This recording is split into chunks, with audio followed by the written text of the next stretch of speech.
Grievance లో స్వీకరించిన అర్జీలకు సత్వర పరిష్కరించాలని లేదా పరిష్కార మార్గాలు చూపించాలి, లేదంటే మీపై చర్యలు తప్పవు అన్న అన్నమయ్య జిల్లా కలెక్టర్ శ్రీధర్ చామకూరి. దీంతో పాటు మామిడికాయల రైతులకు వీఆర్ఓలు అందుబాటులో ఉండాలని, ఉన్నటువంటి మిల్లులను సందర్శిస్తూ రైతుల యొక్క సమస్యల పరిష్కారానికి కృషి చేయాలని వీఆర్ఓలను ఆదేశించారు కలెక్టర్ శ్రీధర్ చామకూరి.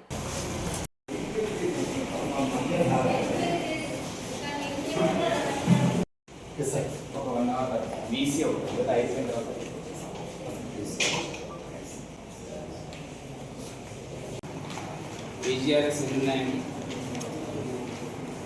24 ఉన్నాయి. ఏది పెండింగ్ బ్యాలెన్స్ రాకూడదు, క్వాలిటీ డిస్పోజల్ చేయాలి, రిపోర్ట్ పెట్టాలి. అండ్ మనం చేయగలిగిన పని ఉంటే త్వరగా చేసేయాలి. చట్ట ప్రకారం అయితే 7 రోజులు నోటీస్ ఇవ్వాలి. ఒకవేళ అవ్వట్లేదు అనుకోండి, దెన్ పిటిషనర్కి మనము చక్కగా ఎక్స్ప్లెయిన్ చేయాలి.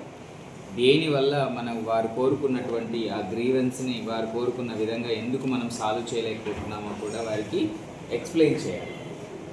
చేస్తే దే విల్ బీ హ్యాపీ. చేయకపోతే ఎందుకు చేయలేదని వాళ్ళకి చెప్పడం కూడా మన బాధ్యత. ఎండార్స్మెంట్ వాళ్ళ చేతిలో పెట్టాలి. మీరు కొద్దిమంది అసలు వాళ్ళకి ఇన్ఫామ్ చేయకుండా క్లోజ్ చేస్తున్నారు, అది చాలా ఇబ్బందితో కూడుకున్నది. వారు మళ్ళీ ఏం చెప్తున్నారు, మాకు సంబంధం లేకుండా వాళ్ళు క్లోజ్ చేశారండి అని చెప్తున్నారు. అలా ఎక్కడైనా వినిపిస్తే మాత్రము that will be very very ర్యూడ్గానే భావించాల్సి వస్తుంది.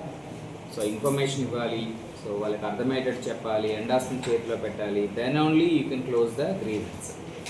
సో వాళ్ళకి కోర్టు పరిధిలో ఉందనుకోండి, వాళ్ళకి ఎక్స్ప్లెయిన్ చేయాలి కోర్టు పరిధిలో ఉంది, లేదా ఆర్ఓఆర్ కోర్టు నడుస్తుంది, అది వాళ్ళకి ఎక్స్ప్లెయిన్ చేయాలి.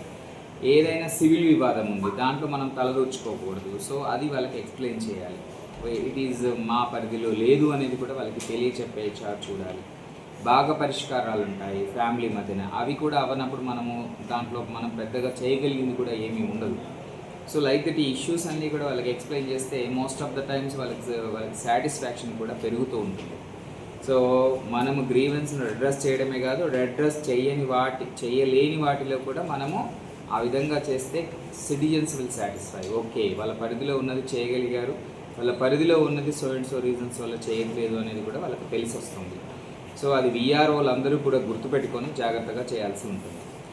ఇంకొకటి ఏంటంటే, మీకు 17,000 సర్వే నెంబర్లు, 17,000 ఎకరాలు, 10,000 సర్వే నెంబర్లు అన్నీ కూడా మీకు మిగులు భూమిగా పడిపోయాయి. అవన్నీ కూడా సీసీఎల్ఏకి పంపించాము. అవన్నీ కూడా ఇప్పుడు వాళ్ళు CCLA team is taking up at the back end. Maybe very soon అవన్నీ కూడా రిజిస్ట్రేషన్ చేసుకుని ఇప్పటికి మ్యూటేషన్స్ అవుతున్నాయా? రిజిస్ట్రేషన్ మాత్రం వారు అమ్మే ప్రతి కేజీ కాయని మన హార్టికల్చర్ ఆఫీసర్, అగ్రికల్చర్ ఆఫీసర్ నమోదు చేయాలి. వాళ్ళందరికీ కేజీకి ₹4 మళ్ళీ వాళ్ళ అకౌంట్లో పడతాయి. సో అదేవిధంగా మన దగ్గర ఒకే ఒక్క మిల్లు ఉంది, ఆ మిల్లు దగ్గర కూడా మీరు విజిట్ చేయాలి. విజిట్ చేసి వాళ్ళు ఎన్ని ట్రక్కులు తీసుకుంటున్నారు, అక్కడ లేట్ కాకుండా చూడాలి. ఎక్కడ కూడా ట్రక్ క్యూ ఉండకూడదు, త్వరగా. సో ఆ విధమైన హెల్ప్ మనం చేయాలి. నేను పోయిన తహసీల్దార్ కూడా చెప్పాను, 2 వీఆర్ఓలను అక్కడే పెట్టమన్నాను. ఎవరా 2 వీఆర్ఓ? ఏదైనా మీటింగ్ ఉంటారండి, కానీ అదర్వైజ్ మీరు అక్కడే ఉండాలా. మీరు అక్కడ చేయాల్సింది ఒకటే, మిల్లు దగ్గర త్వరగా అన్లోడ్ అవ్వాలి. అర్థమైందా?